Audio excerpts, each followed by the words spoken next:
have a feeling they're going to start off on Smashville. We'll see if I'm right or wrong, or if they're really going to go through the strikes. Battlefield, I was wrong. Seagull Joe with the early counter pick, though. He said, you know what, man, this is the song we're going to play on. I hate it when he does that, low-key. I would rock, paper, scissors him for it. Yeah, same.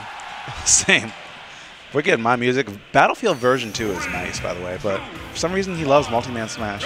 Sounds pretty good. And ZD starting off with lasers, surprisingly. Very rarely do you see a Fox get their first damage with lasers.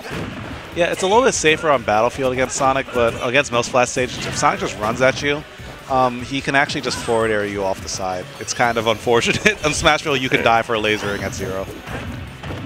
It did work off at the moment, and you know, this match, they are scrapping only 1% apart right now, and they are hitting buttons. Right now, ZD getting the better end of those buttons, so a couple up tilts.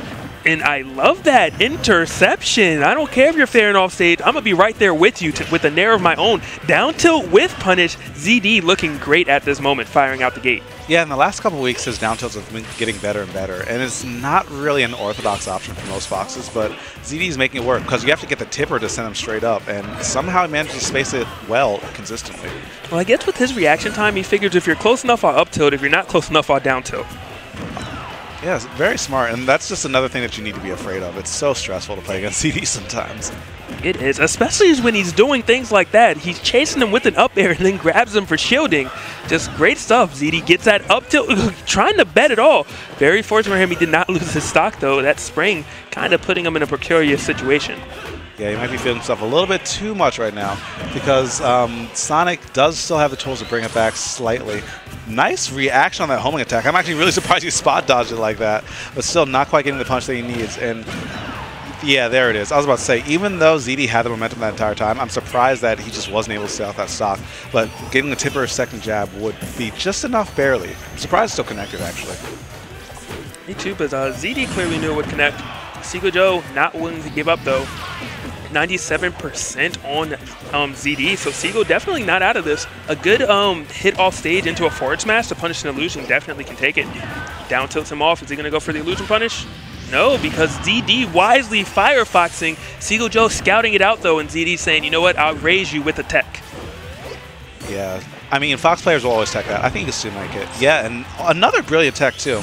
And by the way, I love what ZD's doing after every tech. He runs back and does an aerial and just clears his RCO lag. That's actually really smart because so many Foxes forget about those little details. But if you don't clear that, you know that Joe's going to be looking for it. By the way, a little history lesson. RCO means recovery carried over. If you look it up on YouTube, there's a video that explains it way better than I do. But basically, if you do an action, sometimes you'll have lag after you do another action after that in the air. But while displaying that, the up throw will take that stock 170%. ZD definitely got more than his money's worth for off that first stock. He did. We're not even calling it extra credit at this point. I think he skipped the grade. Yeah. 73, you know, but Seagull finally does get a grab, brings up to 19 so quickly, you know, but ooh, that interception, great up tilt coming in from ZD, but Seagull just turning the tide so quickly. ZD off stage does manage to make it back, illusioning back onto the stage, the first chance he got, and Seagull put on notice right now. Another up air will take this stock, and up smash would do it as well.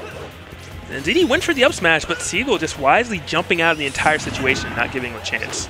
Yeah, with all those platforms there, you might as well make use of them. But wow, reverse hit of Nair into up smash. ZD did not hesitate at all. He was ready for that. Made it work. Seagull now going to have to decide, do I bring out my Diddy Kong? Do I stay Sonic? So many questions that need answers that we are going to find out.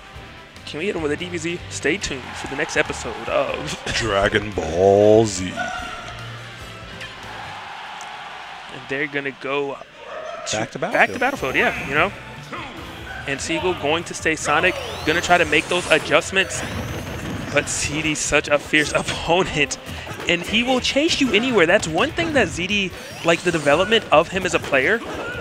Before he was it's kind of like first he was Luigi, then he became a Fox, then he became a fair footstool Fox, and then he became a great confident Fox, and then he stepped it up one more time by going off stage.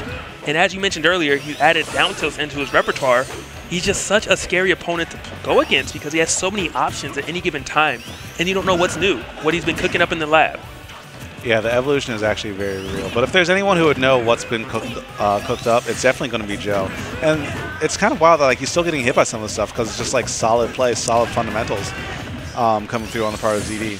But let's see if Joe can step it up because I feel like it takes time to get used to the tempo of Fox. Sometimes like you'll get bopped and like that's just the nature of the character.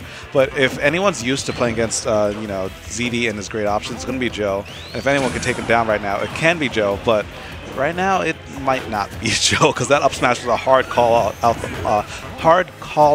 the ledge. And only at 29% when it's all said and done. Oof. That pivot grab was huge. I like that. Oh, that was very unfortunate for Joe. Wow. Because that forward air looked like the correct option, but ZD just kind of going straight through it. We're going to call that willpower right there.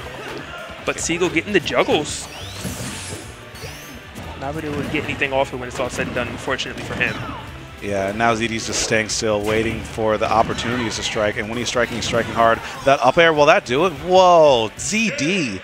That game was only 2 minutes long, and considering that we almost had a timeout in the last set, I feel like that's just because ZD is just playing to his pace the entire time and not even giving Joe a moment's notice to operate to his game plan. And it's just such a difference in play styles because one, to go to time, you need a player that's just as patient as you. ZD is not that player. Yeah. And they're going to go to Final Destination. Seagull switching to Diddy Kong. So Final is great for Diddy Kong. However, as I mentioned earlier, ZD loves this stage. And Fox doesn't really have any bad stages. You could argue Lilac, but that's really it. Yeah, I mean, but I do agree like with the switch to some capacity because your Sonic got slapped up in that last game. Like, you got to make some big switches happen. And a character switch could be the start of something. But historically, ZD's kind of a Diddy slayer. Like, he's beaten in the past, I believe he's beaten MVD, he's beaten Angel Cortez quite a few times. And those are like both top tier Diddies. I'm not saying like Joe's Diddy is not a top tier Diddy, because like it definitely has moments of it, but like what you saying? He's not a top tier Diddy? I'm saying his Diddy strong is not a career Diddy like Angel Cortez and MVD, you know? It's definitely true. You have to imagine though that, whoa. Oh my gosh. Okay. Wow. Put the brakes on whatever you're about to say, because ZD has something to say before you, and I think it starts with up smash. Talk about a target, hitting the moving target and just relentlessly pursuing Seagull Joe. ZD, maybe this is why he's the Diddy Slayer. It doesn't matter what you do to him. You're not hitting that ground again if he gets an opening. And it just looks so polished. I'm going to go to the right, go to the left. I thought he was going to cha-cha slide in the middle of it. I mean, he had enough time to. Nice tech. Another tech. It's really hard to stage spike off Fox, man, because you know they've been in that situation so many times. It is. I would really like Seagull, even though it's a little bit more. Ooh, catches. There we go. That's just what I was going to talk about. I was going to say I would love to see Seagull start going for the down air, even though it's harder to connect. But that's how you're going to end ZD's stock. And he finally does get it off that interception from a banana first. And you know he's back on the board, but ZD is saying, you know what, it's only temporary. 79% on Seagull Joe right now. ZD at a cool 19%. I love the salty laser, tack on a bit more. Seagull giving him the air dodge. Very fortunate for him not losing his stock. And this is where it's so scary. ZD gonna look for this up smash. You know he's gonna fish for it. Up tilt to up air, gonna not take it quite yet. Seagull gonna try to make it on stage.